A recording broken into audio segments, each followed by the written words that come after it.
Hello बच्चों। तो हम लोग फंक्शन का दो क्लास हम लोग देखे। एक में हमने क्लासिफिकेशन किया और दूसरा में हम लोग डेफिनीशन के बारे में बात की। पहला जो हमारा क्लास था वो इंट्रोडक्शन का हुआ, जिसमें हमने डेफिनीशन देखा, डोमेन किसको कहते हैं, रेंज किसको कहते हैं, डोमेन रेंज का क्या मीनिंग होता है, नंबर ऑफ फंक्शन क्या होता है। दूसरे में क्लासिफिकेशन पे हमने स्टार्ट किया, जिसमें constant function, modulus function, identity function और सिग्नम फंक्शन के बारे में हमने सीखा। अब पिछले क्लास में होमवर्क भी दिए थे, जिसमें से एक क्वेश्चन हम बनाते हैं और फिर आगे बढ़ेंगे। है y is equal to SGN of x minus 1। y is equal to SGN of x minus 1, ये क्वेश्चन था हमारा।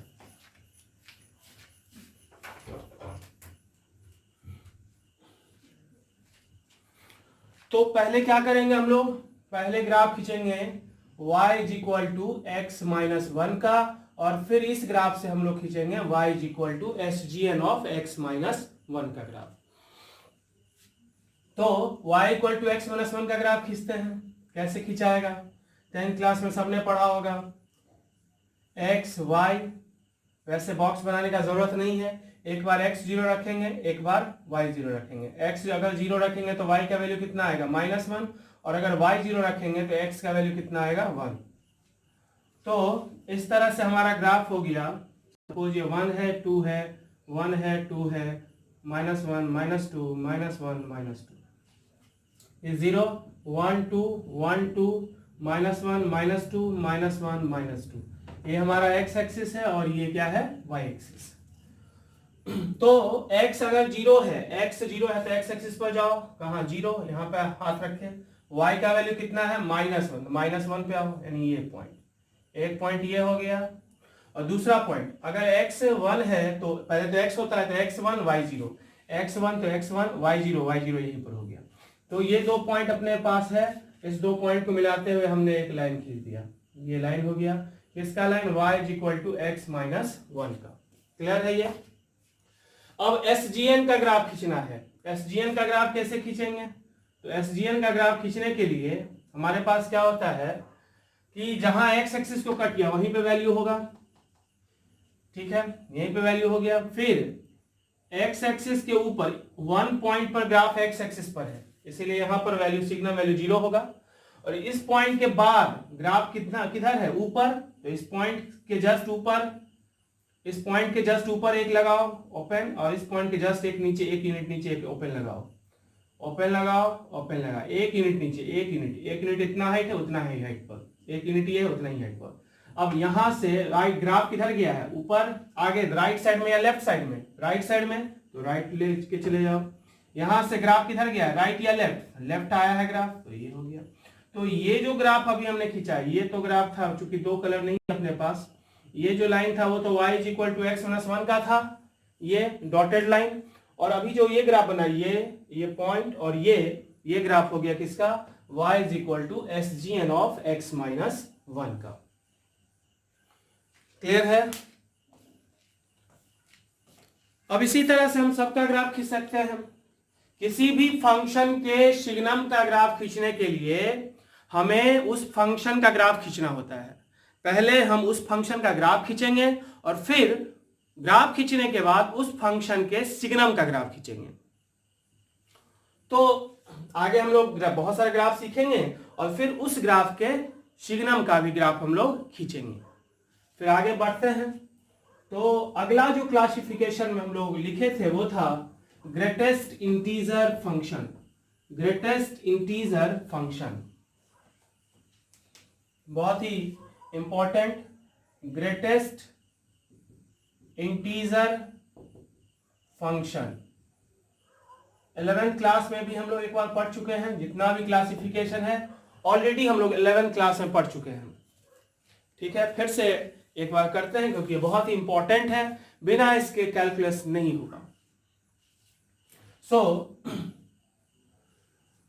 हर फंक्शन का अपना एक रिप्रेजेंटेशन होता है, हर एक फंक्शन का अपना एक रिप्रेजेंटेशन होता है। वैसे ही ग्रेटेस्ट इंटीजर फंक्शन का भी अपना एक रिप्रेजेंटेशन होता है। सो y इज इक्वल टू ये सिंबल, वैसे तो ये बिग ब्रैकेट का सिंबल है, किस चीज का सिंबल है, बिग ब्रैकेट का, लेकिन ये लिखा हुआ रहेगा वेयर, ऐसे करके डॉट लगा के, denotes GIF, denotes GIF, greatest integer function. जब ये लिख देगा कन्वेंशन, ये सिंबल अगर लिख दिया है ये चीज, इसका मतलब अब ये बिग ब्रैकेट नहीं रहा।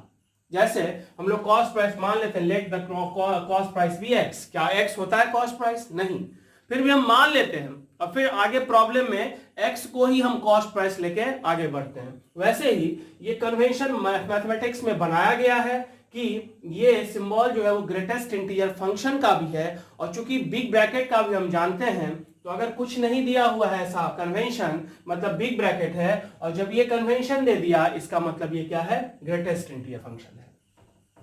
तो y इज इक्वल टू इतना denotes GIF is called greatest integer function of x, greatest integer function of x is called greatest integer function of x।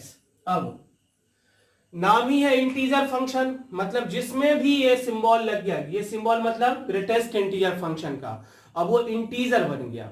जिसमें भी ये सिंबल लग गया, अब वो क्या बन गया, इंटीजर बन गया। तो क्या होगा, value of greatest integer of x will always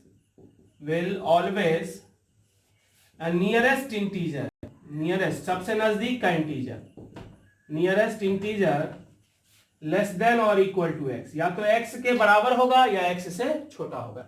x के ग्रेटेस्ट इंटीजर का वैल्यू हमेशा x के नजदीक का इंटीजर होगा, जो या तो x से छोटा होगा या x के बराबर होगा।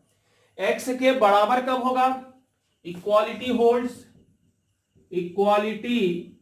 होल्ड्स, मतलब यहां इक्वल टू का साइन तब लगेगा इफ x इज इंटीजर, अगर x क्या होगा, इंटीजर होगा। मतलब x के ग्रेटेस्ट इंटीजर का वैल्यू x के बराबर तब होता है जब x क्या होता है, इंटीजर होता है। ठीक है, तो अब यहां देखते हैं x, और ये रहा ग्रेटेस्ट इंटीजर ऑफ x। अगर x का वैल्यू 0 है तो उसके ग्रेटेस्ट इंटीजर का वैल्यू 0 होगा, 0.1 है तो भी 0 होगा। नजदीक का इंटीजर होना चाहिए लेकिन उससे बड़ा नहीं, 0.1 का ग्रेटेस्ट इंटीजर कितना होगा, 0 ही, क्योंकि नजदीक का इंटीजर 0 है। लेकिन और 0.9 के नजदीक का इंटीजर तो 1 है, लेकिन 1 बड़ा हो जाता है 0.9 से, बड़ा नहीं हो सकता। तो 0 से लेके 1 के पहले तक का ग्रेटेस्ट इंटीजर वैल्यू 0, 1 से लेके 2 के पहले तक का ग्रेटेस्ट इंटीजर वैल्यू 1, 2 से लेके 3 के पहले तक का ग्रेटेस्ट इंटीजर वैल्यू 2, और इस तरह से n से लेके n+1 के पहले तक का ग्रेटेस्ट इंटीजर वैल्यू कितना होगा, n होगा। जिसको अगर हम नंबर लाइन पे देखें, ये नंबर लाइन है, ये अपना 0, ये 1, ये 2, 3, और इस तरह से ये अपना n है, और ये क्या है, n+1 है। ये -1, इधर -2, इधर -3। 0 से लेके इंक्लूडिंग 0 से लेके 1 के पहले तक का ग्रेटेस्ट इंटीजर वैल्यू कितना देगा, 0।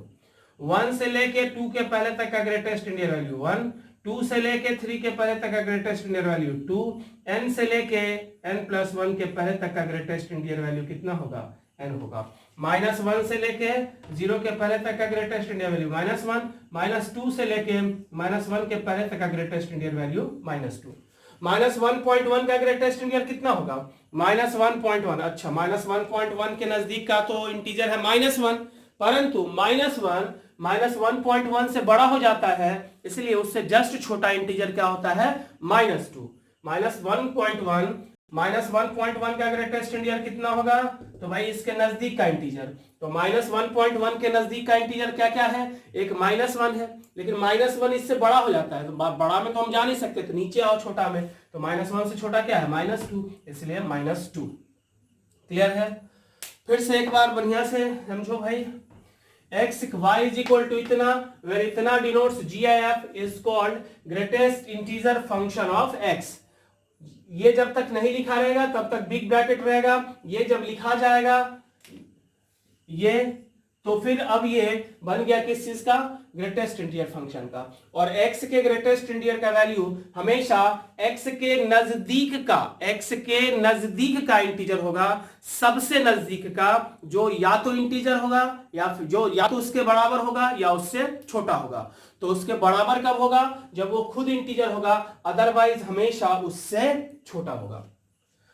तो यहां हम लोग देख रहे हैं क्या, उसके बराबर इंटीजर का ग्रेटेस्ट इंटीजर उतना ही होता है। 0 का ग्रेटेस्ट इंटीजर 0, 1 का ग्रेटेस्ट इंटीजर 1, 2 का ग्रेटेस्ट इंटीजर 2, 3 का 3, -1 का -1, -2 का -2।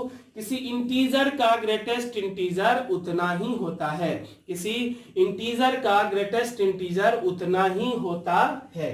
क्लियर है? अब 0 से लेके 1 के पहले तक का 0 होगा, 0.1, 0.2, 0.3, 0.4, 0.9 सबका 0 ही होगा। फिर 1 पर जैसे ही जाएगा तो 1 का ग्रेटेस्ट इंटीजर 1 हो जाता है, 1.1 का भी 1 होगा, 1.2 का भी 1 होगा, 1.9 का भी 1 होगा, 2 से पहले तक का 1 होगा, फिर 2 पर 2 पे चला जाएगा। तो इस तरह से n से लेके n+1 के पहले तक का ग्रेटेस्ट इंटीजर वैल्यू कितना होता है, n, जिसको हमने नंबर लाइन पर रिप्रेजेंट किया है। क्लियर है?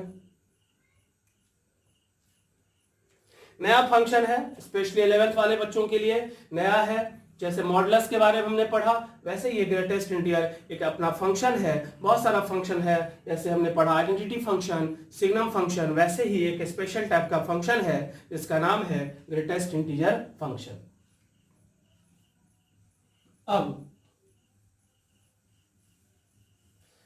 इसका ग्राफ खींचते हैं हम लोग, और फिर उसका प्रॉपर्टी, और सारे चीजों को दिमाग में बढ़िया से सेट करना है। लॉकडाउन में इसे लॉक कर लेना है। तो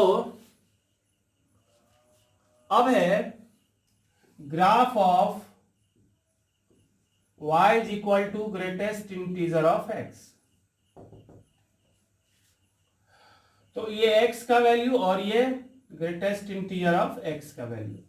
अगर x का वैल्यू 0 से लेके 1 के पहले तक है तो 0 होगा, x का वैल्यू 1 से लेके 2 के पहले तक है तो 1 होगा, x का वैल्यू 2 से लेके 3 के पहले तक है तो 2 होगा, और इस तरह से x का वैल्यू n से लेके n+1 के पहले तक है तो क्या होगा, n होगा।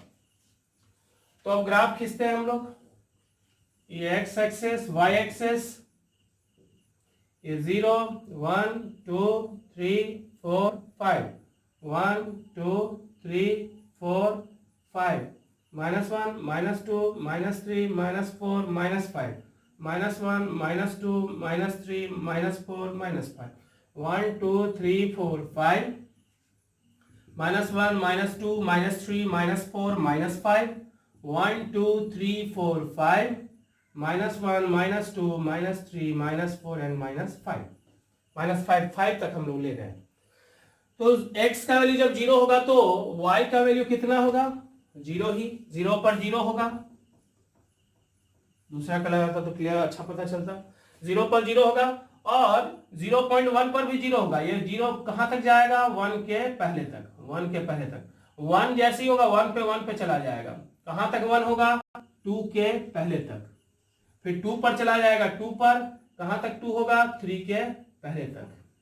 फिर 3 पर 3 पे चला जाएगा, कहां तक 3 होगा, 4 के पहले तक। 4 पे चला जाएगा, 4 पे कहां तक होगा, 5 के पहले तक, और 5 पे चला जाएगा कहां, 5। अब 0 से छोटा -1 पर, -1 तक -1, -1 से छोटा -2 पर, -2 तक -2, -2 से छोटा -3 पर, -3 तक -3, -3 से छोटा -4 पर, -4 तक -4, -4 से छोटा -5 तक, और -5 तक -5। तो ये जो ग्राफ हमारा है, ये सब यही ग्राफ है ग्रेटेस्ट इंटीजर ऑफ x का। अब अगर हम इसका डोमेन देखें तो हर जगह इस इंटरवल में भी ग्राफ है, इसमें भी है, इसमें भी है, इसमें भी है, इसमें भी है, इसमें भी है, इसमें भी है, इसमें भी, हर जगह इस तरह से ग्राफ आ रहा है। तो फंक्शन का डोमेन हो गया क्या, ऑल रियल, -∞ से +∞, और रेंज तो पहले ही बोल चुका कि इसका वैल्यू हमेशा इंटीजर होता है, तो हमेशा इंटीजर वैल्यू ही देगा। तो इंटीजर, ऑल इंटीजर आई, ये डोमेन हो गया ऑल रियल, और रेंज क्या हो गया, इंटीजर। क्लियर है?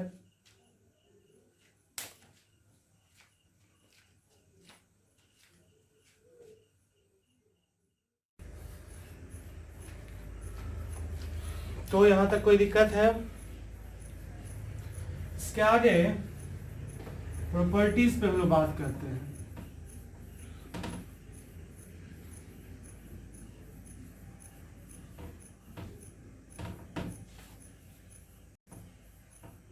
Properties of greatest integer of x. Properties, पहला, greatest integer of x is equal less than equal to क्या होता है? एक्स। दूसरा, ग्रेटेस्ट इंटीजर ऑफ एक्स हमेशा बड़ा होता है एक्स माइनस वन से। तीसरा, greatest integer of x is equal to X होगा अगर एक्स क्या होगा? इंटीजर। इंटीजर का ग्रेटेस्ट इंटीजर वही होता है। एक्स के ग्रेटेस्ट इंटीजर का वैल्यू हमेशा एक्स से छोटा या बराबर होगा और एक्स के ग्रेटेस्ट इंटीजर का वैल्यू हमेशा एक्स माइनस वन से बड़ा होता है। और एक्स के ग्रेटेस्ट इंटीजर का वैल्यू एक्स के बराबर तब होगा जब एक्स क्या होगा? इंटीजर होगा, या फिर अगर बराबर है तो एक्स इंटीजर होगा, और अगर एक्स इंटीजर है तो ग्रेटेस्ट इंटीजर का वैल्यू एक्स के बराबर होगा। चौथा, greatest integer of x is equal to, एक बार ग्रेटेस्ट इंटीजर लग गया, एक्स कुछ भी हो, एक बार ग्रेटेस्ट इंटीजर लग गया तो ये इंटीजर हो गया। अब इंटीजर हो गया तो उसमें ग्रेटेस्ट इंटीजर है तो ये बाहर हट जाएगा। कहने का मतलब अगर इंटीजर है, क्योंकि मॉड का क्या काम था? नॉन निगेटिव बनाना। मॉड का काम है नॉन निगेटिव बनाना, तो अगर नॉन निगेटिव है तो मॉड हट जाता है। वैसे ग्रेटेस्ट इंटीजर का काम है इंटीजर बनाना, अगर पहले से इंटीजर है तो इंटीजर क्या हो जाएगा? हट जाएगा ग्रेटेस्ट इंटीजर का साइन। तो पहले से ये पोर्शन, ये जो पोर्शन है वो इंटीजर है तो ये वाला हट जाएगा। That is equal to greatest integer of X. Fifth, greatest integer of X plus I is equal to greatest integer of X plus बाहर ये हो जाएगा आई, क्योंकि ये पूरा का पूरा इंटीग्रल पार्ट है जो कि ग्रेटेस्ट इंटीजर सिंबल से फ्री हो जाएगा। 6, greatest integer of minus x is equal to, minus x का ग्रेटेस्ट इंटीजर ये डिपेंड करेगा एक्स पर। अगर एक्स इंटीजर होगा, और दूसरा if x does not belongs to I, अगर एक्स इंटीजर होगा तो एक्स के ग्रेटेस्ट इंटीजर का वैल्यू माइनस एक्स के ग्रेटेस्ट इंटीजर का value minus of greatest integer of x के बराबर होगा, और इसका otherwise minus one minus greatest integer of x होगा।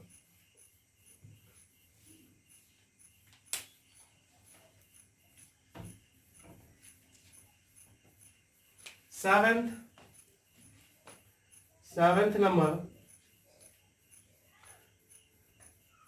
Greatest integer of x is equal to, अगर n है इसका मतलब सबसे पहले तो n इंटीजर होगा, क्योंकि mod x equal to minus one नहीं हो सकता, क्योंकि मॉड का वैल्यू माइनस में नहीं होता है। वैसे ही ग्रेटेस्ट इंटीजर का वैल्यू हमेशा इंटीजर होगा, इसका मतलब n यहाँ पर क्या है? इंटीजर होगा, तभी ये स्टेटमेंट एग्जिस्ट करेगा, n belongs to i।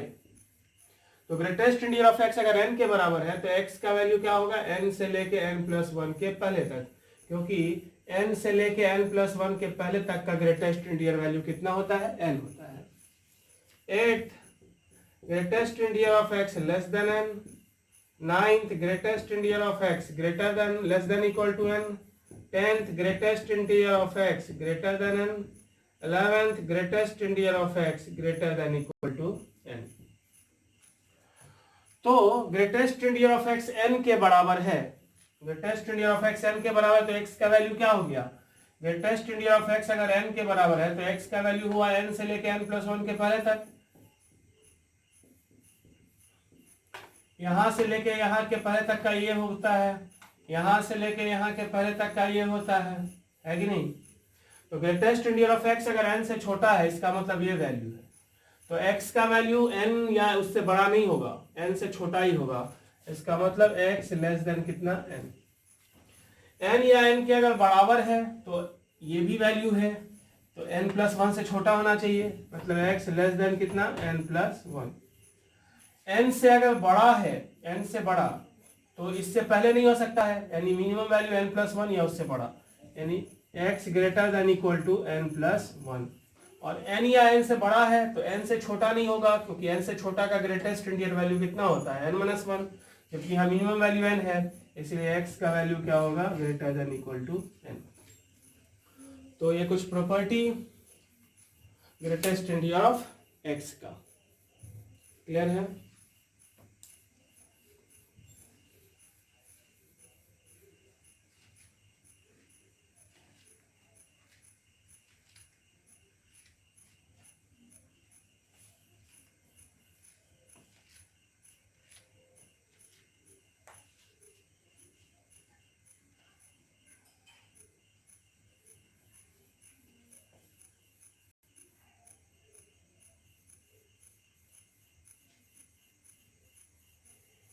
Next is fractional part function.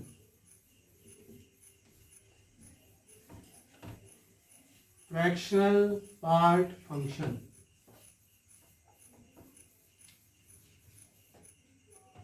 Fractional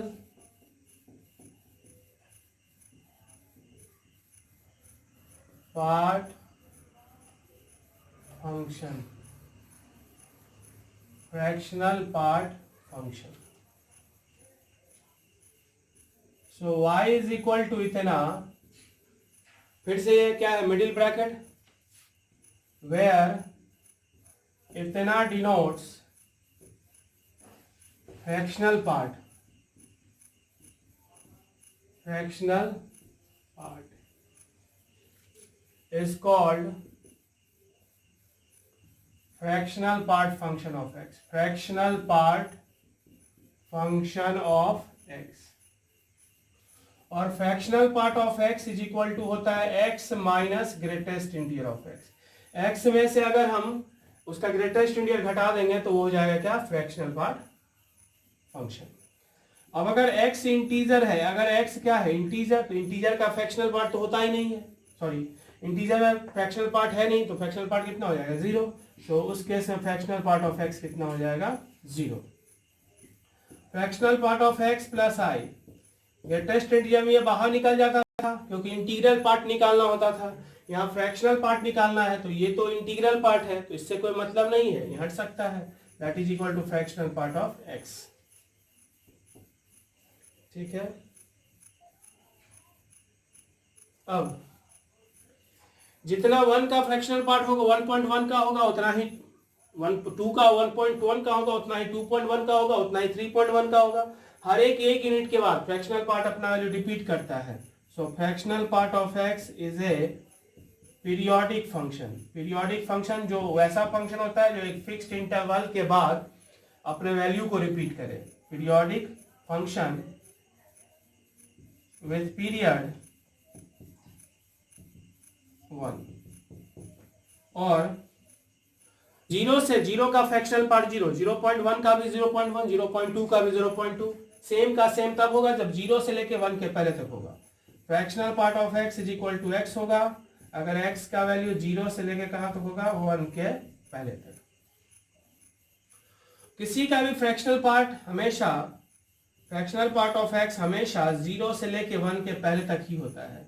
fractional part हमेशा 0 से लेके 1 के पहले तक ही होता है, 0 से लेके 1 के पहले तक ही। 1 जैसे ही होगा तो इंटीग्रल पार्ट हो जाएगा।